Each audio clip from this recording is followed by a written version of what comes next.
Assalamualaikum warahmatullahi wabarakatuh.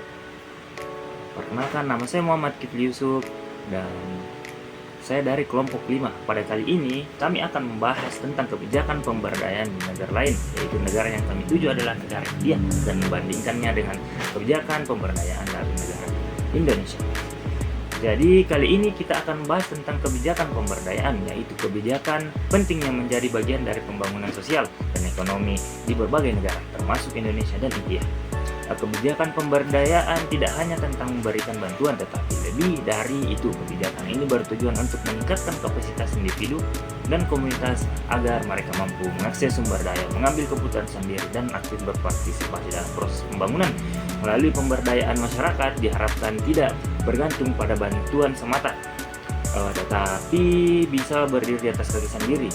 Jadi mari kita lihat bagaimana kebijakan ini diterapkan di negara lain, khususnya di negara India. Yang pertama yaitu MGNREGA, Mahatma Gandhi National Rural Employment Guarantee Act.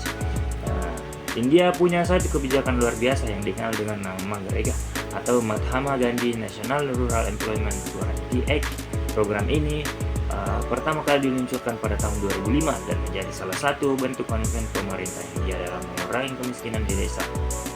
MGNREGA memberikan jaminan pekerjaan bagi masyarakat pedesaan, yakni pekerjaan selama 100 hari dalam bentuk untuk setiap rumah tangga. Jadi kalau ada suatu keluarga yang tidak punya pekerjaan tetap, mereka bisa mendaftar dan menjamin mendapatkan pekerjaan dari pemerintah. Jadi tujuan utamanya ialah sederhana namun berdampak besar, meningkatkan penghasilan masyarakat desa dan mengurangi laju urbanisasi atau migrasi ke kota-kota besar. Terus bagaimana sih implementasinya? Jadi program MGNREGA ini dikelola oleh pemerintah daerah dan dana bersumber dari pemerintah pusat India.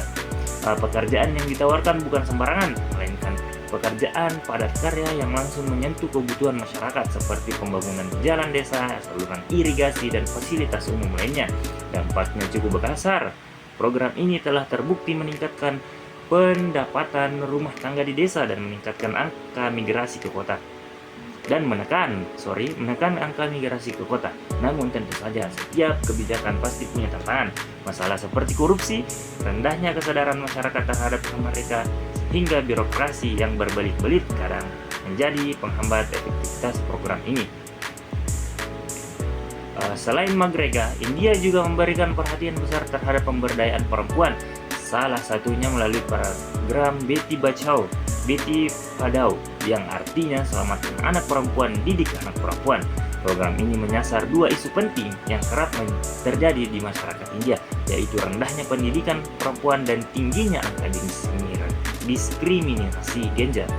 Dengan program ini, pemerintah India ingin memastikan bahwa anak perempuan punya hak yang sama untuk hidup sehat, mendapat pendidikan, dan berkembang secara optimal. Hasilnya cukup positif karena program ini berhasil meningkatkan kesejahteraan masyarakat dan pentingnya pendidikan perempuan, serta mulai mengurangi diskriminasi gender di berbagai wilayah. Nah, sekarang kita beralih ke tanah air kita tercinta, Indonesia. Indonesia juga memiliki sejumlah kebijakan pemberdayaan yang tidak kalah menariknya. Beberapa di antaranya adalah program Keluarga Harapan atau PKH dan juga program pemberdayaan ekonomi seperti kredit usaha rakyat atau KUR. Kedua program ini dirancang untuk membantu kelompok masyarakat miskin dan pelaku usaha kecil agar bisa lebih mandiri, produktif, dan sejahtera. Mari kita bahas lebih detail satu persatu. Jadi, pada program Keluarga Harapan atau PKH adalah program bantuan sosial bersyarat yang diluncurkan pada tahun 2007. Tujuannya adalah untuk mendukung keluarga kurang mampu dengan memberikan bantuan tunai dengan catatan mereka harus memenuhi syarat tertentu seperti menyekolahkan anak, membawa balita ke posyandu, dan menjaga kesehatan ibu hamil. Program ini dikelola oleh Kementerian Sosial dan melibatkan pendamping sosial yang bertugas memastikan bahwa bantuan digunakan dengan tepat. Dampak positifnya sudah dirasakan oleh banyak keluarga. Akses terhadap pendidikan dan layanan kesehatan meningkat, terutama di kalangan masyarakat miskin.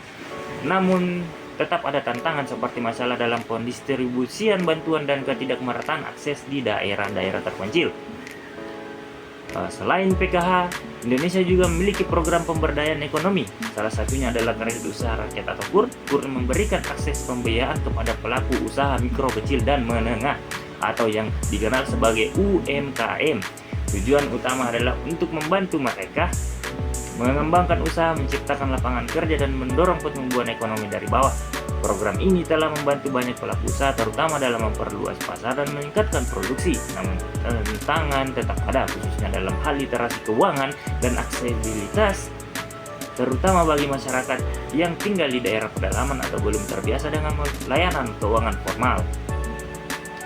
Selanjutnya, kalau kita bandingkan, baik India maupun Indonesia sama-sama memiliki komitmen yang kuat dalam memberdayakan masyarakatnya. India lebih fokus pada jaminan kerja dan pemberdayaan perempuan yang terbukti mampu mengatasi masalah kemiskinan dan kesenjangan gender di desa, sedangkan Indonesia mengembangkan program bantuan sosial bersyarat dan pemberdayaan UMKM melalui pembiayaan. Keduanya ini memiliki kelebihan dan tantangannya masing-masing. Yang jelas, kebijakan pemberdayaan bukan sekedar program sesaat, tetapi merupakan upaya jangka panjang yang menciptakan masyarakat sendiri produktif, sejahtera maupun mandiri. Jadi itu saja, terima kasih. Wassalamualaikum warahmatullahi wabarakatuh.